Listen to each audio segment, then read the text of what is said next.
Olá pessoal, tudo bem com vocês? Voltando aqui para mais um curso nosso, professor José Eduardo de Oliveira, vocês podem me chamar de Zé Du, ok? Já estou aqui na plataforma Educafit desde a sua criação, prazer poder contribuir aí com o aperfeiçoamento, com o aprimoramento de vários profissionais e sobretudo da área de educação física, e vamos trazer mais um curso para vocês aqui, métodos de treinamento de corridas de rua. Eu já tenho outros 4 cursos aqui na plataforma, então esse é o 5º, né? Tem um curso de aspectos éticos na educação física, não sei se vocês já tiveram oportunidade de conhecer. Outro curso também de métodos de treinamento de musculação, então esse é mais ou menos um curso análogo a esse de musculação, onde a gente vai ver métodos de treinamento mais voltados para o lado da corrida de rua, tá ok? Tem um outro curso também bastante interessante para quem gosta dessa área de musculação, que é a análise dos movimentos em musculação, onde a gente pega a maioria dos movimentos dos exercícios principais em musculação e tenta fazer uma análise histórica, anatômica, biomecânica e cinesiológica. E um 4º curso que eu tenho também da parte de biomecânica aplicada à musculação, que é um de alavancas e cadeias cinéticas aplicadas. Então, se vocês quiserem conhecer, está disponível aí na plataforma. Se vocês já conheceram, vai ser um prazer aqui reencontrá-los e a gente poder falar desse novo trabalho que a gente está desenvolvendo aqui, tá bom? Para quem ainda não me conhece, esse aqui é um pouquinho da minha história, tenho uma experiência grande aí, já há 22 anos trabalhando com educação física, né? Sou formado em educação física, falo aqui de Ribeirão Preto, São Paulo, né? E me formei por aqui mesmo, fiz a graduação aqui em Ribeirão Preto, sou especialista na área de fisiologia e biomecânica do exercício, também tenho uma especialização na área de treinamento desportivo em Moscou, na Rússia, sou mestre na área de educação física e doutor em saúde pública pela USP aqui de Ribeirão Preto. Tenho bastante experiência aí, já fui dono de academia, já fui personal trainer durante muitos anos, atualmente trabalho, né, com a Link Education também, onde eu sou coordenador pedagógico, que é uma escola de formação de personal trainer nos Estados Unidos, e a grande satisfação e a oportunidade que tenho de estar com vocês aqui na Educafit, que realmente é a maior escola aí de cursos online do Brasil e quem sabe em breve já do mundo, tá bom? Então dá uma olhadinha aí no meu currículo, eu trouxe aqui só um pouquinho para vocês, já fui delegado do Conselho Regional de Educação Física, do CREF-SP de São Paulo, então tenho bastante experiência para a gente poder trocar bastante informações aqui com vocês e para a gente poder aprender junto, tá? Vamos falar um pouquinho rapidamente como é que vai funcionar esse curso novo, né? Como eu falei para vocês, um curso na área de métodos de treinamento de corrida. Ele vai se dividir basicamente em 4 módulos, em 4 aulas. Essa é a nossa primeira aula aqui de hoje, onde a gente vai explicar para vocês algumas coisas, que é uma aulinha um pouquinho mais curta, mais introdutória, para vocês poderem assim, se apoderar da dinâmica do fisiologismo todo, né? Depois nós teremos uma aula um pouquinho mais longa, que vai ser a próxima aula, que é a segunda, que a gente vai falar um pouquinho aí da parte de teste de VO2 máximo, né?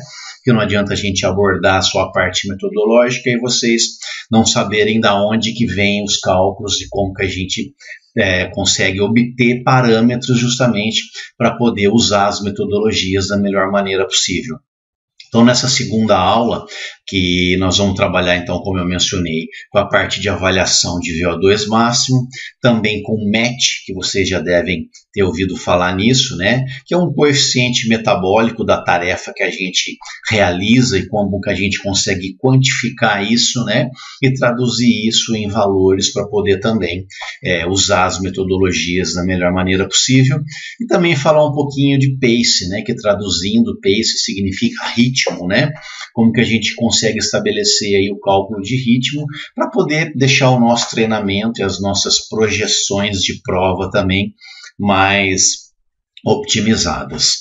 Nós teremos depois uma terceira aula e uma quarta aula que elas vão envolver só a parte metodológica, que são justamente os 17 métodos, que é a nossa proposta do nosso curso, é trazer 17 métodos diferentes de treinamento de corrida de rua, e como é uma parte um pouco mais longa, então elas estarão divididas em dois grandes blocos. Então, esse curso novo, nós teremos então para vocês se organizarem 4 aulas, 4 blocos, para poder falar de todo o conteúdo e que vai justamente abranger aí esse nosso novo curso, Métodos de Treinamento de Corridas de Rua.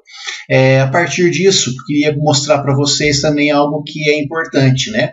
Falar um pouquinho aí da história da corrida de rua, porque é importante vocês compreenderem, assim como aqueles parâmetros fisiológicos que eu disse para vocês, que é importante a gente conhecer, MET, VO2, pace, é importante a gente contextualizar direitinho e vocês teriam uma noção de como é que nasceu. Quando a gente fala de corrida de rua, aparece essa palavra aí, parece que é feia, né? Pedestrianismo, né? O que é isso? E quando a gente fala em corrida,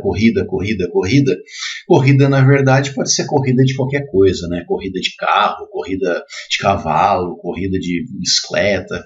Então, na verdade, a corrida de rua ou a corrida do ser humano, onde ele corre literalmente sem o uso de nenhum equipamento, como é o caso do carro, da bicicleta, da moto, né, do cavalo, ela é chamada então de pedestrianismo, né? É uma corrida teoricamente feita com os pés, né? O nosso equipamento então seria o nosso próprio corpo, nosso próprio ponto de apoio no solo, que são os pés. Então a gente chama, na verdade, em termos científicos, vamos dizer assim, essa nomenclatura mais técnica, a corrida de rua ela é chamada de pedestrianismo, né? E então, na verdade, ela é uma das modalidades aí hoje em dia, não só no Brasil, mas no mundo inteiro, que tem se difundido, né, largamente.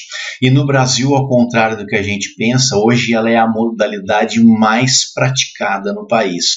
A gente pensa, mas e o futebol? O futebol, na verdade, é a modalidade de esporte, vamos dizer assim, que a gente mais gosta, né, que a gente mais assiste, mas não é aquela que a gente mais pratica, né?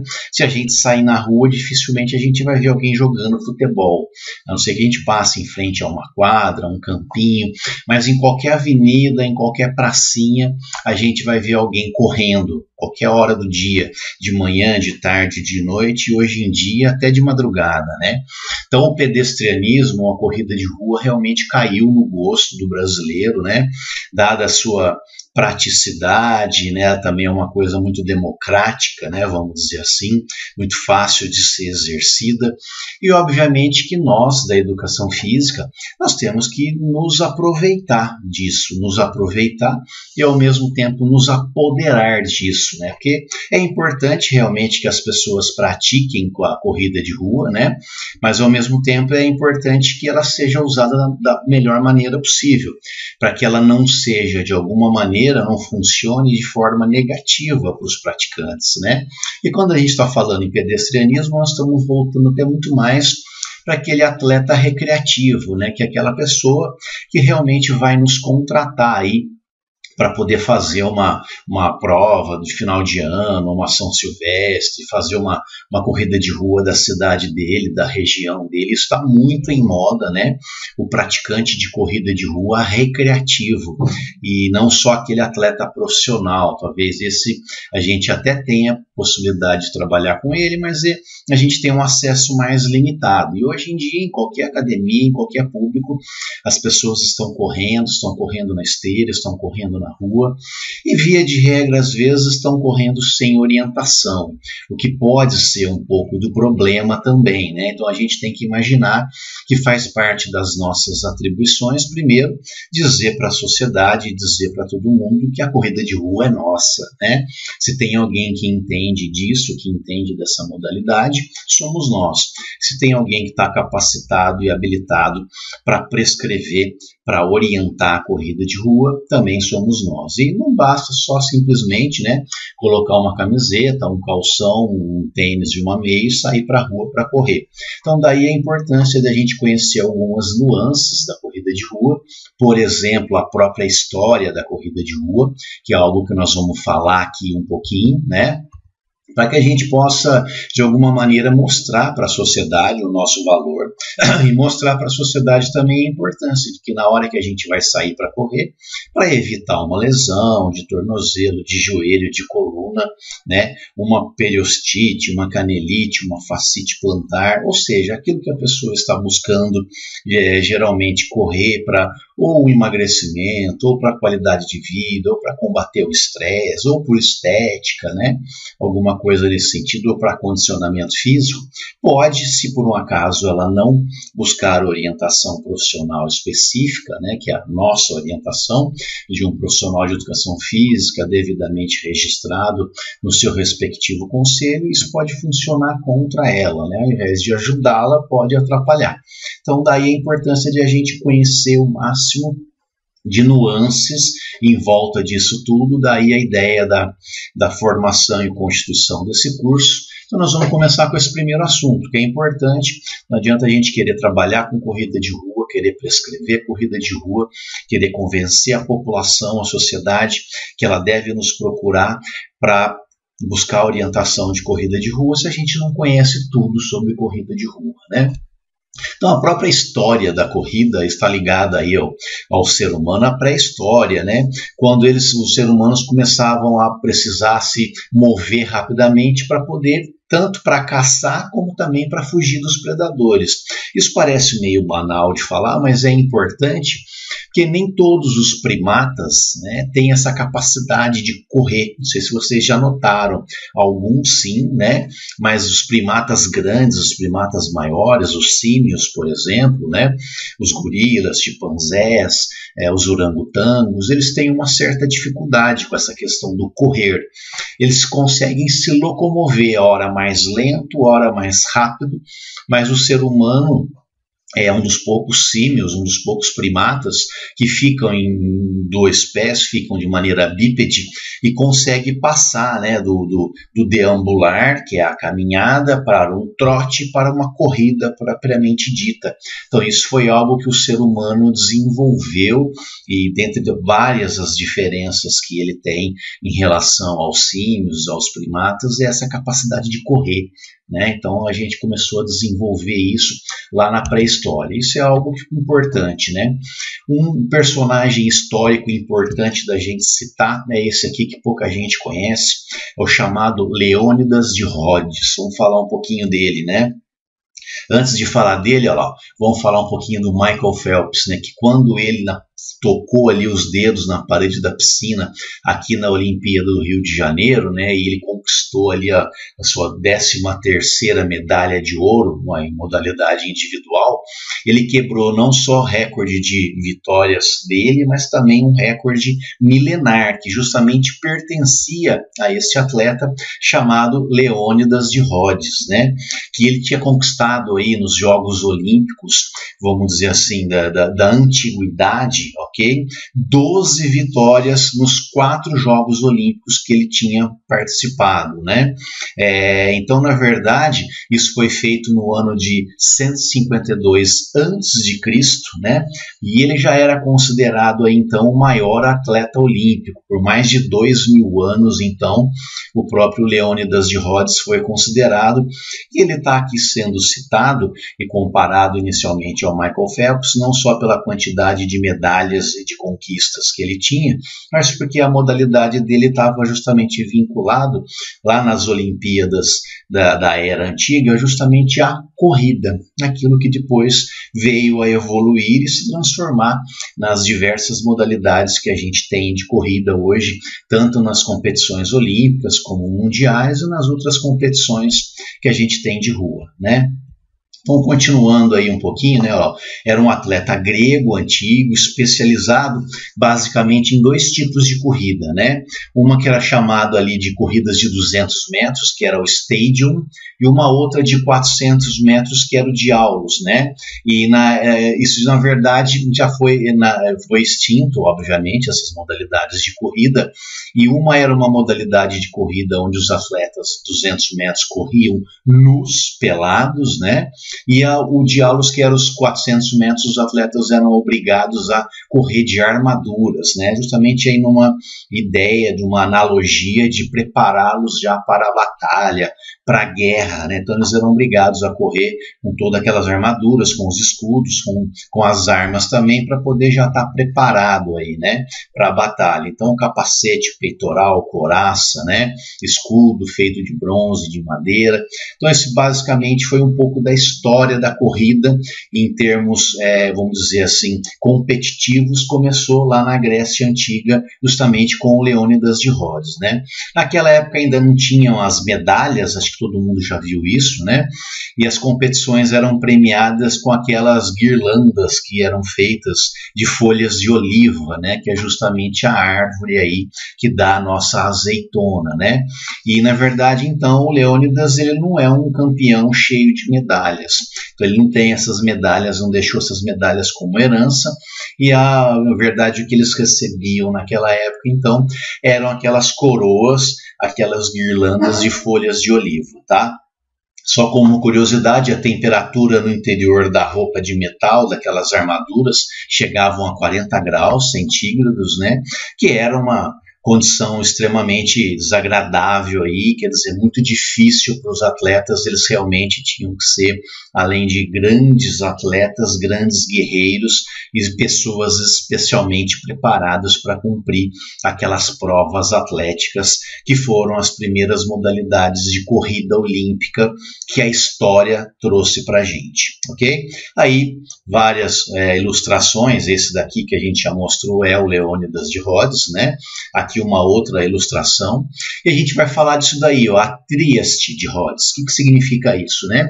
Tríaste significa justamente três, são os 3 eventos, né?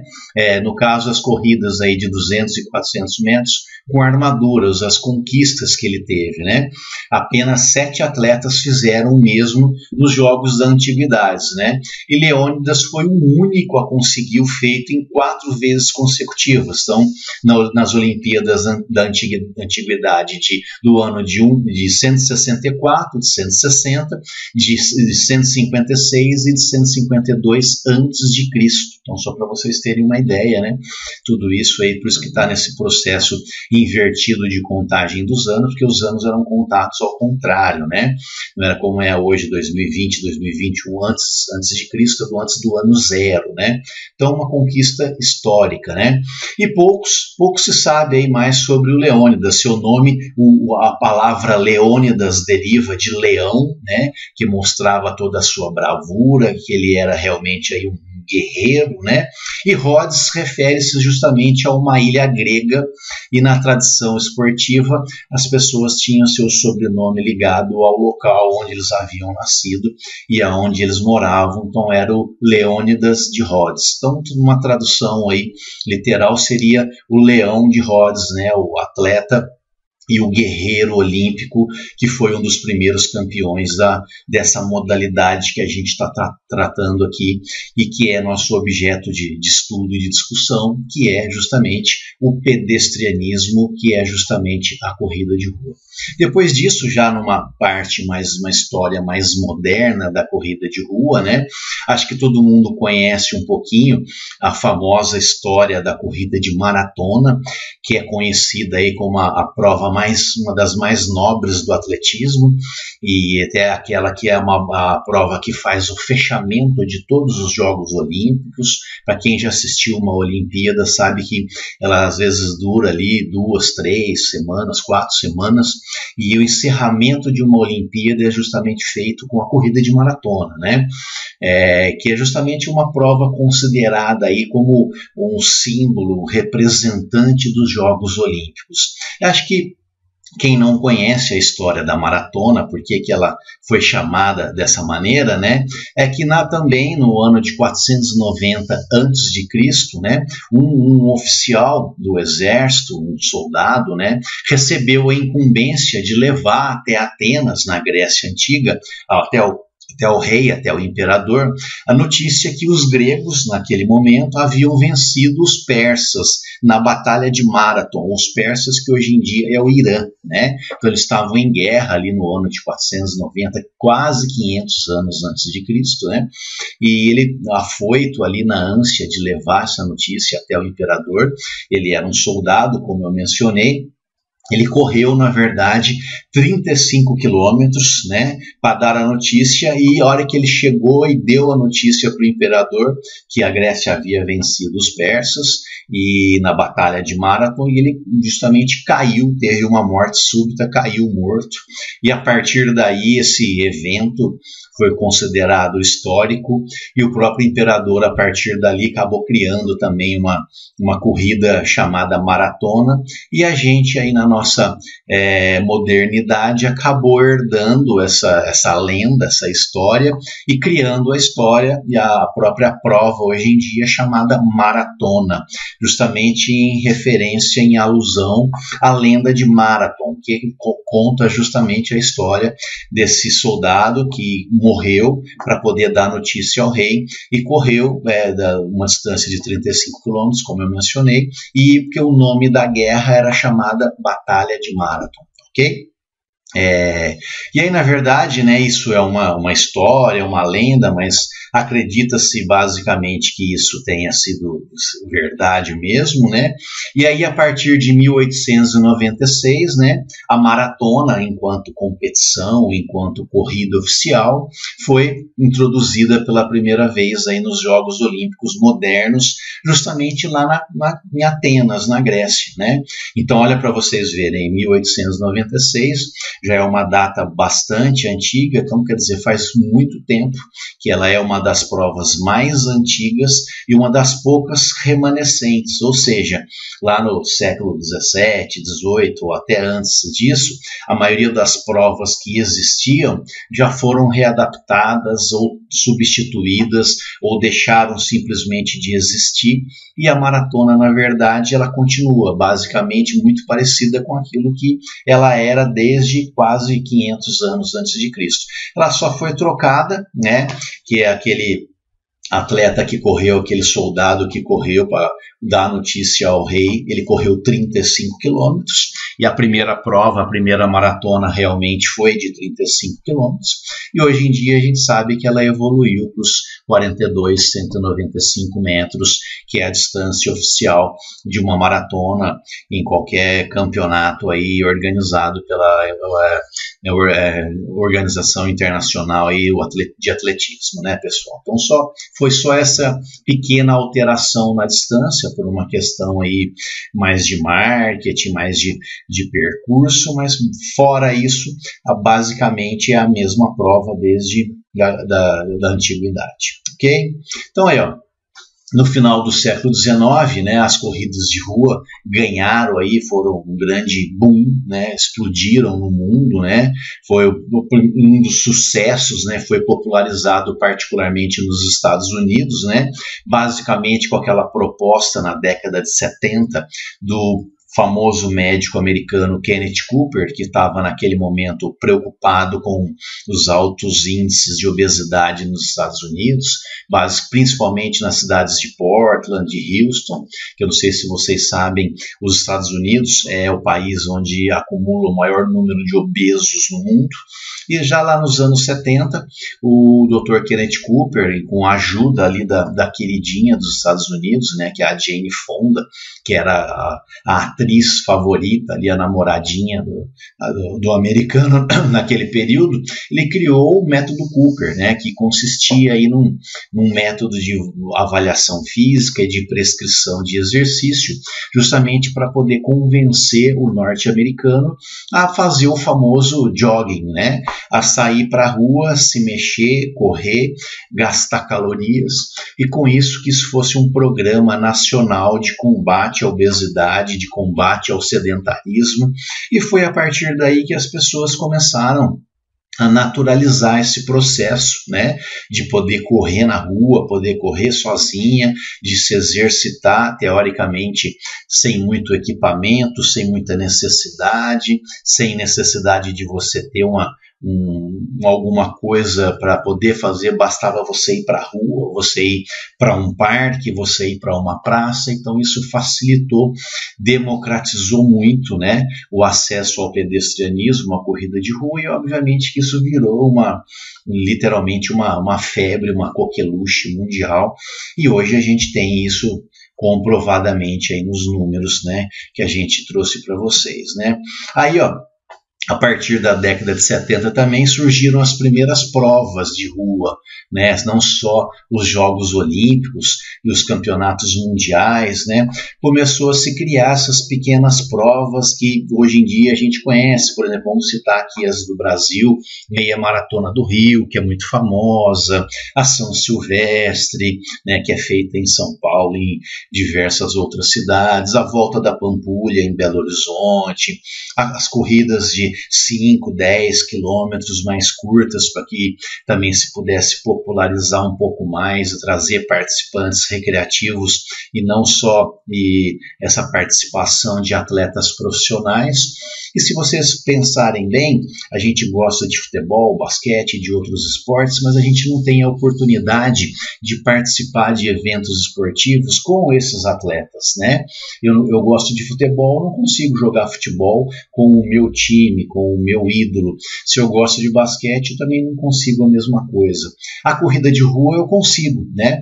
Eu consigo participar de uma prova oficial, onde eu tenho ali um campeão mundial, um campeão olímpico, um campeão da última maratona, um campeão da última São Silvestre, né? Ele só vai largar num pelotão à frente do meu, se eu for um atleta recreativo, mas a gente vai estar participando da mesma prova, da mesma competição. Então isso foi muito importante para popularizar, né? Você trouxe os atletas chamados recreativos, não profissionais, para dentro das provas oficiais, coisa que outros esportes não conseguiram fazer, né? Eu consigo ver um jogo do Corinthians, do São Paulo, do Palmeiras, mas não consigo participar dele, né? Eu consigo ver um jogo da NBA, do Lakers, do Boston, mas eu não consigo participar dele. Mas eu posso ver uma maratona de Nova York e ver o campeão e ir lá participar dela. Eu consigo correr uma meia maratona do Rio, conhecer um queniano que foi campeão dela, ou anterior, ou até o daquela própria prova, e eu consigo participar daquilo. Então, quer dizer, foi uma coisa muito bacana que agregou tanto atletas profissionais como atletas não profissionais, que são aqueles que a gente chama de atletas recreativos. Ok, pessoal? Aí, um pouquinho mais, né? E aí, hoje em dia, isso virou, na verdade, uma grande possibilidade para nós, né? Absorvermos esses atletas recreativos, né? E hoje em dia trabalhar, né, com a questão das consultorias e as assessorias de corrida, quer seja presencial na cidade de vocês e na academia de que vocês atuam, ou até mesmo de maneira online. Hoje em dia é muito comum, né, os profissionais de educação física venderem as planilhas de corrida, de treinamento, e prestarem essa assessoria, montarem tendas com áreas VIPs, fornecer alongamento, massagem, aquecimento, hidratação, né, suporte, alimentação, assessoria durante essas provas. Isso ficou bem bacana.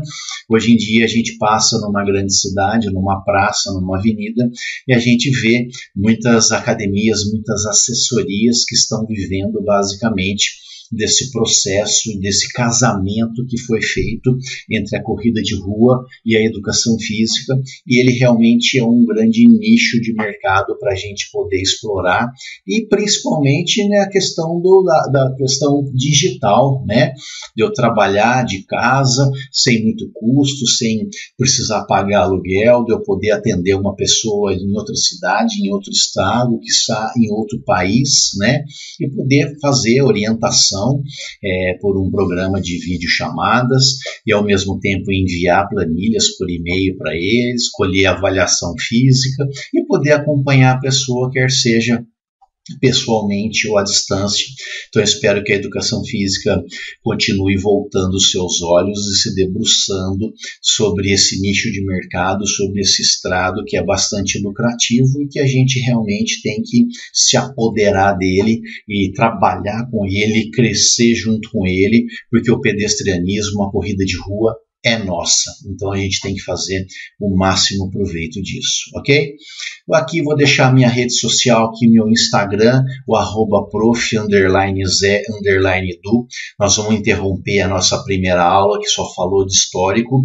Eu espero encontrar vocês na próxima aula. Como eu disse, nós vamos abordar 3 temas bastante importantes: análise de VO2 máximo, MET e também cálculo de ritmo. Vamos falar um pouquinho de pace, tá? E as próximas aulas serão um pouquinho mais longas e espero que vocês tenham gostado dessa pequena introdução, que a gente possa se conhecer e entender basicamente também o fisiologismo desse novo curso, tá bom? Agradeço a atenção de vocês e até a próxima aula, então. Um abraço, brigadão.